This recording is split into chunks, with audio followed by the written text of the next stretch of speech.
पाकिस्तान एक बार फिर बेनकाब होता हुआ दिखाई पड़ रहा है। पाकिस्तान में ऑपरेशन सिंदूर से आतंकी बौखलाए हैं और ये खुलेआम वहां पर बैठकर अब धमकी देना शुरू कर चुके हैं। भारत के खिलाफ एक बार फिर से भड़काने की कोशिश शुरू कर दी गई है।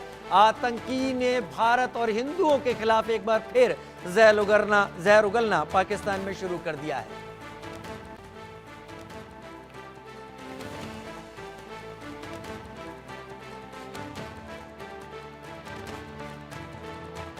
ठीक है डॉक्टर कौशल कांत, मेरे ख्याल से अब आप जवाब दे सकते हैं। टीना जी सुन लेंगी।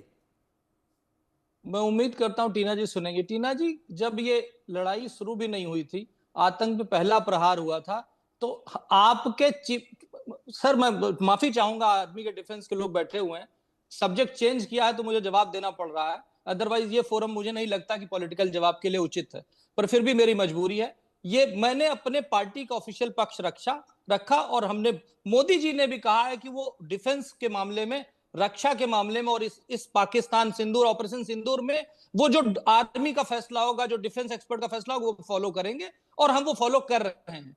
किसी ने हमारी पार्टी के किसी लीडर ने कुछ भी गलत बोला है तो वो गलत है और उसको माफ नहीं किया जा सकता। अगर किसी भी सेना का अपमान कोई भी करता है तो अपमान अपमान है और उसको जो जरूरत पड़ेगी उस तरह की। प्लीज चुप। आप सिद्धारमैया को पार्टी से निकालिए, सिद्धारमैया को पार्टी से निकालिए, लाइन से नेता आपके भरे पड़े। अरे राहुल गांधी को निकाल दे पार्टी से, जो जाकर के पाकिस्तान में कहते हैं कि क्या करना चाहिए, जो अमेरिका से जाकर के मांगते हैं, भीख मांगते हैं, जब बड़ी शंकर अय्यर जाकर के कहती हैं कि मोदी को हटाने के लिए पाकिस्तान का साथ चाहिए। अरे किस तरह की बात कर रहे हैं Rajiv ji? This is not a platform where I should do politics. ठीक है मैं टीना जी 30 सेकंड बोल लेने दीजिए, चाहे तल्ख भी क्यों ना हो, उनका वर्जन है, बाकी लौट के आऊंगा तो आप जवाब दे दीजिएगा। 30 सेकंड डॉक्टर कौशल कांत। अब देखिए ये कोई फोरम नहीं है और देश की बात हो रही है, डिफेंस की बात हो रही है। हमारा आज का टॉपिक सब्जेक्ट अगर फिजिक्स है तो मैडम उर्दू में जवाब देने की कोशिश कर रही है, ये गलत है। आप मेरे को टॉपिक बताइए, जो सवाल पूछा जा रहा है उसका जवाब दीजिए। किसी ने भी सेना का अपमान किया है, उसको कोई देश उसके साथ कोई नहीं खड़ा, कोई पार्टी उसके साथ नहीं खड़ी है। और कैसे बोलूं?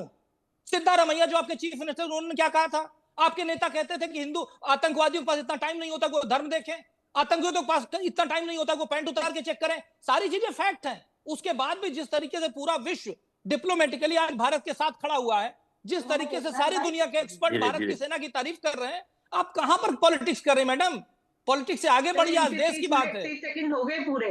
ठीक है, पीयूष गोयल जो है, अरे छोड़िए, आपका बिल्कुल नहीं सुनना मैडम। नहीं पीयूष गोयल जो है वो पीयूष गोयल क्या आएंगे?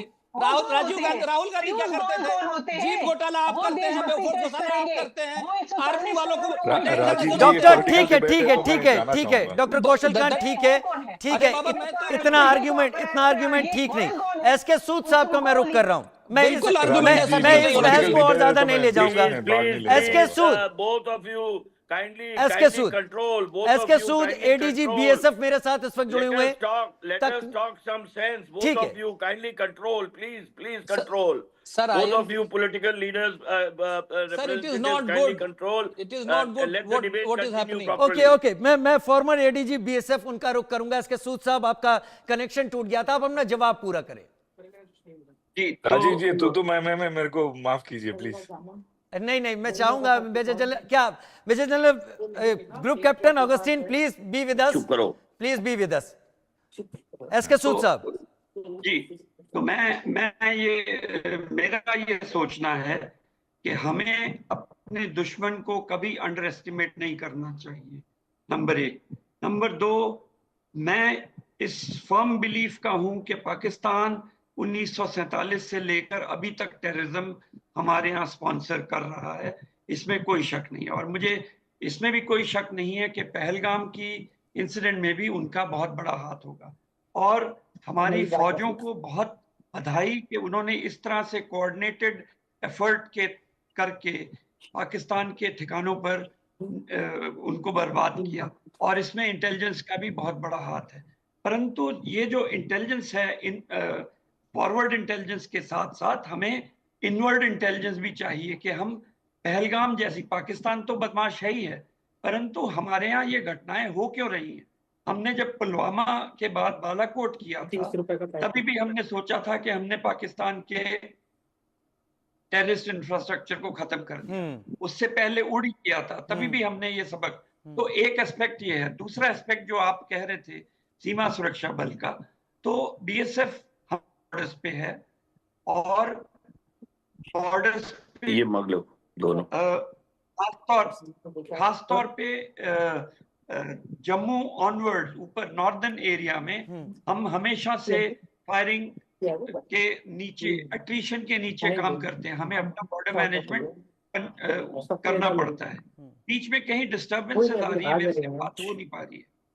तो अब परंतु अभी जब ऑप सिंदूर हुआ तो उन्होंने हर जगह पे ड्रोन भेजे, इवन राजस्थान में, गुजरात में भी। हमारे पास जो काबिलियत है एंटी ड्रोन की, उसकी मदद से हमने जितने भी ड्रोन हो सका है हमने गिराए हैं। पहले पीस टाइम में भी गिराते रहे, क्योंकि पीस टाइम में वो लॉजिस्टिक सप्लाई करते हैं मिलिटेंट्स को, और इस समय में काफी मात्रा में ड्रोन थे।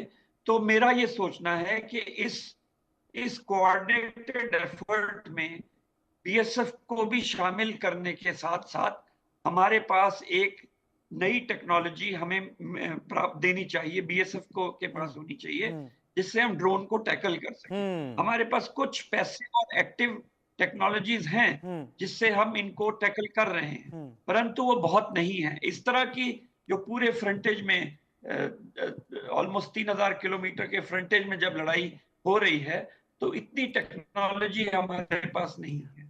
दूसरी चीज जो है, और वो मैं एक छोटा सा अभी के समय मैं एक छोटी सी चीज आपसे पूछना चाहता हूं। मेजर जनरल एजेबी जैनी ने एक बात कही थी, उसको भी जोड़ लीजिएगा।